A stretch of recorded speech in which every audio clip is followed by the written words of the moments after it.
We have arrived. We, that's my dog Vicky, and I, Thomas. We're still searching for a property, quiet and with a traditional red Swedish cottage on it. I have reached the 3 months threshold that I can stay as a tourist and have submitted my application with the Swedish government to stay permanently. In the meantime, I am renting a place for us. In this video, I will introduce you to my new life. We will visit a classic car show together, which will probably surprise those of you who love American classic cars. And I continue viewing properties for sale. Welcome to our life in Sweden.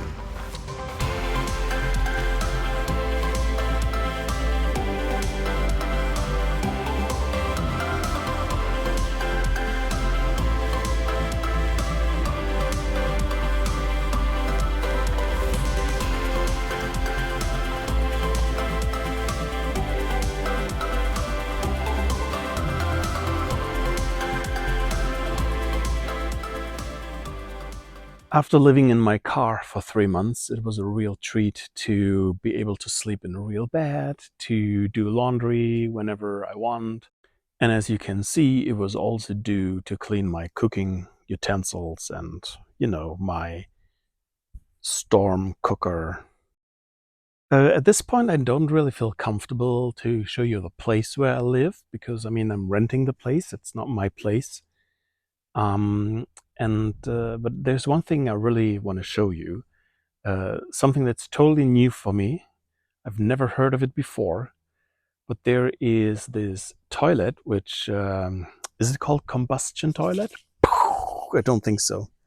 It is called incinerating toilet, which means that it burns waste to ashes at around 550 degrees Celsius, that's 1200 degrees Fahrenheit, like an oven. It uses a heating element to heat up the chamber. All moisture and liquids evaporate, and all solid waste is incinerated to ashes. If you are like me and you've never seen an incinerating toilet before, let me give you an overview of the advantages and disadvantages while watching the show. Well, I only found one advantage. It's better than having no toilet at all. I found, however, over a dozen disadvantages. To install such a toilet in the first place, you are required to have an exhaust pipe installed in your bathroom. Even better if this has been done already while the bathroom is constructed. Installing such a toilet after the fact will be tricky. It requires paper bags for every use. It requires power, and thus it will only work in houses that have power. And if you've watched my previous videos, you already know that this is not always the case on remote properties in Sweden. A power socket needs to be nearby. In my experience, many bathrooms only have one outlet. If the power socket is right by the sink, for example, the power cord will be visible. It uses power in the standby mode. You cannot turn it off because the fan needs to be run constantly to blow out potential moisture and odor. It uses even more power while burning the waste to ashes. There is a humming sound, in the standby mode due to the fan running. It is even louder while it is burning the waste to ashes as the fan is running stronger then. You need to empty the ash pan regularly. In order to get the ash pan, you need to bend down. Also, the ash pan is quite heavy, so it requires some physical abilities. In my experience, many bathrooms are more of a smaller size, so you need to bend down and lift the ash pan while in a confined space. The ash needs to be disposed, so you have to physically carry it somewhere. Depending on your situation on site, you may not be able to dispose it in your garden and your compost area, and instead you have to put it in organic waste, which increases your use of such garbage bags, and you need to go to your main waste container more often. After emptying the ash pan, you may have to clean the area around the toilets. The toilet, as an appliance, needs to be serviced regularly, not just when it's broken, but there's a service. What a pain, eh? So I'll write all the reasons in the video description, but so that the manufacturer doesn't sue me, why don't you put your experience, if you have any, into the comments and just give me some feedback if you have such a toilet, how happy you are with it, and if you see any more advantages than I found. I also had to learn how it works with the garbage here, because apparently it's been done differently in every community, in every municipality. And the way how it is done here is that you have these 4 different colors of garbage bags, which is for plastic, organic, tins and cans, and then the rest which will be burned.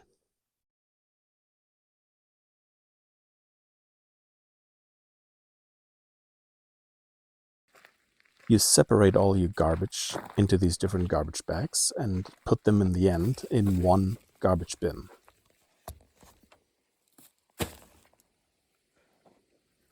And they have a really cool system how you get new garbage bags. So if you run out of garbage bags, you take your last one and you just tie it to the garbage bin. And then when the company comes to empty the garbage bin, they see what type of of bag you put there, and then they'll just, after they emptied the bin, put the new bags on top of the bin. I hope that made sense. And to sum it up, there are public recycling stations where you can drop off your glass and cardboard. Those Tetra packs, they also go into cardboard. And well, then just they're refundables. There's a deposit on it, so refundables. And you just return those in the stores where you bought it, or they're like machines for that everywhere. All right, you made it through my toilet and garbage topic. And why don't we go to the classic car show now? Classic car show. It was actually in a neighboring town. And what can I say about it? Well, just very quick, there was live music. There was a band playing in the background. So I have to mute most of the video clips because of the music in the background. I assume there will be some copyright issues. So yeah, please don't mind. So let's take a look at that.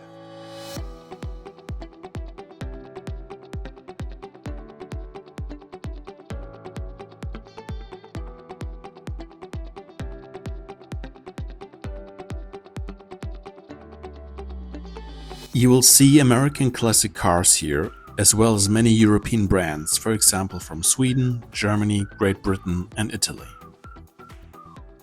Sweden's classic car scene is a vibrant and distinctive blend of nostalgia, craftsmanship and community.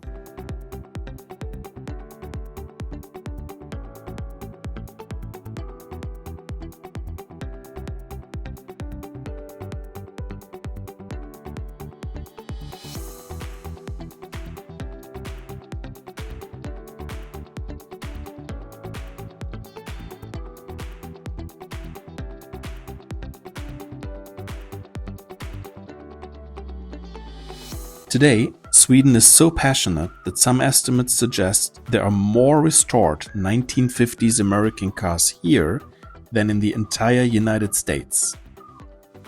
Classic US cars are still imported into Sweden each year, keeping the culture alive and growing.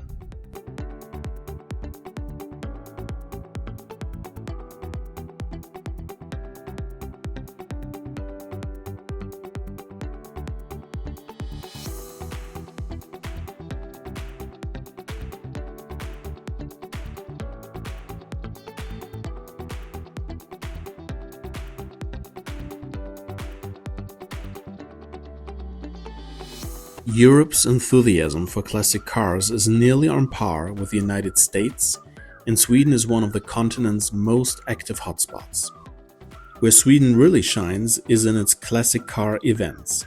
The most famous is Power Big Meet in Lidköping, one of the world's largest gatherings of American cars, drawing over 13,000 vehicles and tens of thousands of fans each year.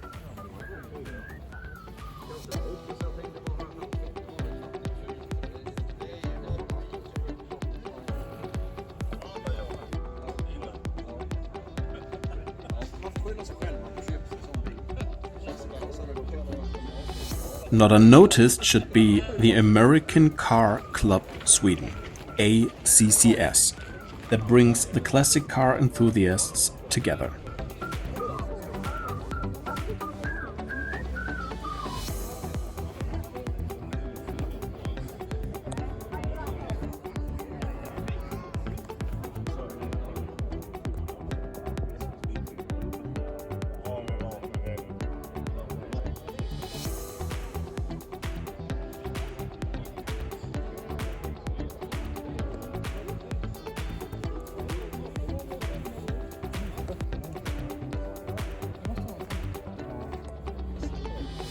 The restoration market in Sweden is also booming. Many enthusiasts rebuild cars in home garages, but professional restoration workshops are thriving too, often using modern techniques such as 3D printing hard-to-fix parts. This mix of traditional craftsmanship and new technology helps keep even rare models on the road.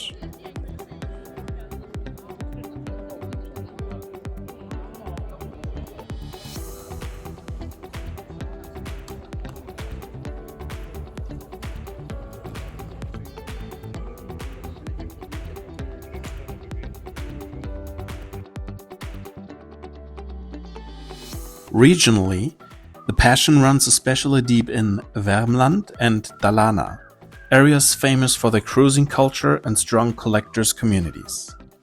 Summer evenings often see convoys of American classics rolling through small towns, creating a festival-like atmosphere. What makes Sweden stand out is the social and do-it-yourself spirit of the scene. The culture bridges generations and backgrounds, uniting farmers, mechanics, business owners, and young hobbyists. Car clubs are central to this lifestyle, organizing meetups, cruises, and community events that emphasize togetherness as much as horsepower. Combined with a long winter season that encourages garage work, it's easy to see why Sweden has become a true paradise for classic car lovers.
And now we come to my personal favorite. Oh yeah, I'm a slow rider.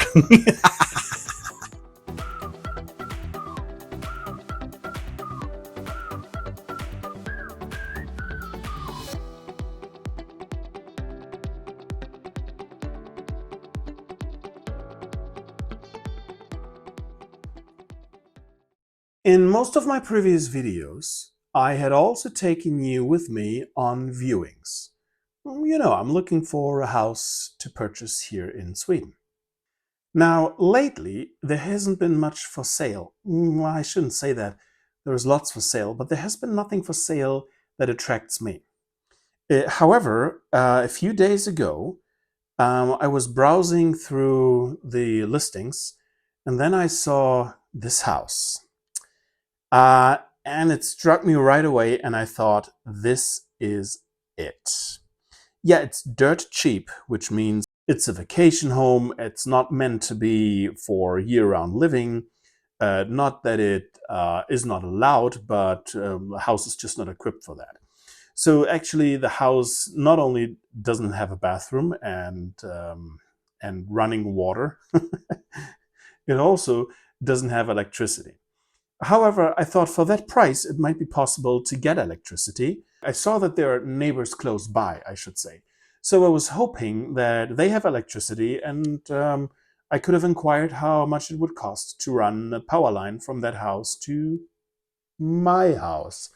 So I would have reached out to the utility company and so on. because the house is so dirt cheap. Yeah, I thought that's a possibility. So here is something interesting that I thought. So I saw the house, I saw the listing on a Sunday, and the viewing is the next week Sunday or the following week Sunday. So, well, 7 days later. And I thought, okay, I'm going there right the next day on Monday, take a look at it, and I will love it. And then I go to the realtor and I say, can I make an offer already? And can you present the offer to the seller and maybe they are happy with it? And then they cancel the viewing.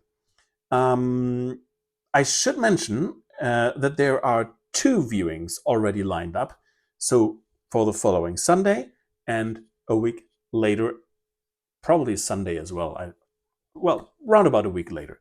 So two viewings were lined up already. So I thought, hey, if I'm ahead of the game, because the thing is, I've seen that happening already. I've seen there were viewings posted, and when we came closer to the appointment, out of a sudden, that listing was deleted. So the house was most likely sold. Well, sold before even the first viewing happened. So I thought, okay, I do the same. I was so positive that this house will be the right one for me. Well, let's take a look at it together now, because, like I said, right the next day, Monday, I went to that house.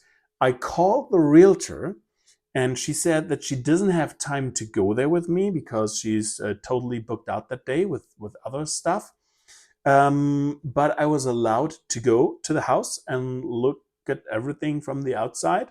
Well, you will see me how I open the doors to a shed, but other than that, I didn't go into the house. I didn't even try if the doors are open. Like, that was the agreement between the realtor and me. So I went to the property and I take you with me. In that area, the fall colors had already set in. The house was about 3 kilometers in the backcountry. It's probably around 2 miles.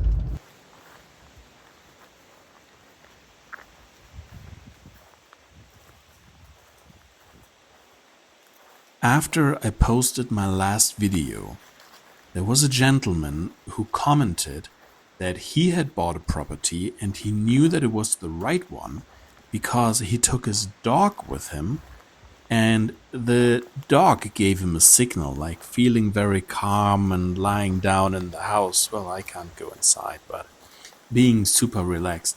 And I thought, this is genius. I will take Vicky with me.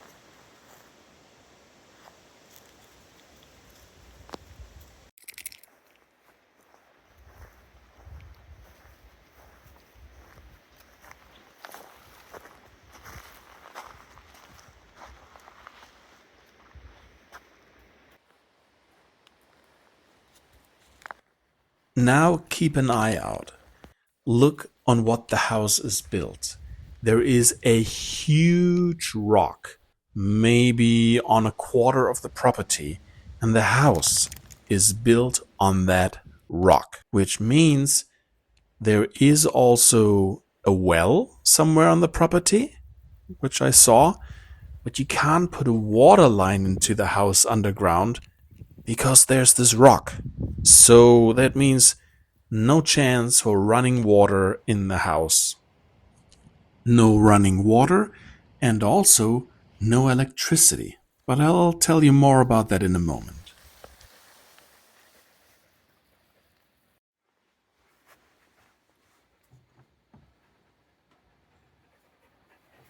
Can you spot the two old sewing machines?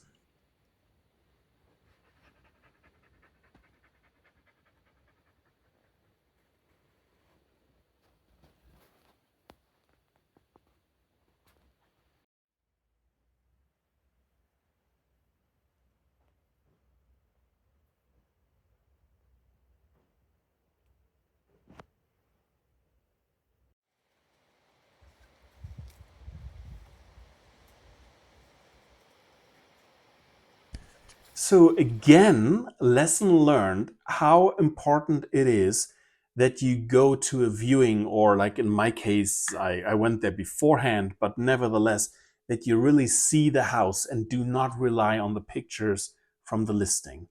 Now, in this case, it was not that, let's say, the pictures in the listing were like high glossy pictures and that I was fascinated by them and by how good the house looked, and really it didn't look that good. Here it was more about the location.